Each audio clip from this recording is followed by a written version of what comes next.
It seems he's too late, but in fact he's timed his arrival perfectly.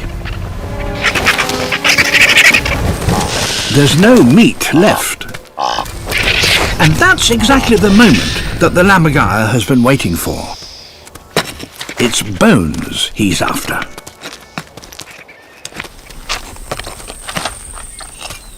Bones contain rich marrow fat, but extracting it is not easy. But lammergeiers have an extraordinary solution, thanks to their flying skills.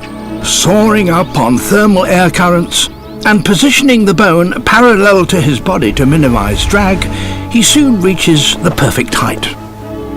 From here, he glides to a place he knows where he can deal with the bone, where there are giant rock slabs on the lip of an escarpment.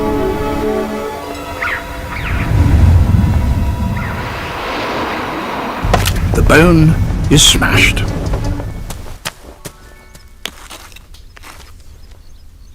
The juices in his stomach are more corrosive than battery acid.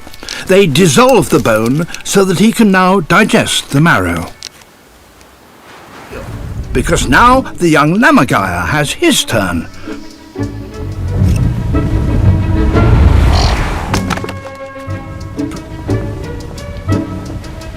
Proficient bone smashing takes endless practice.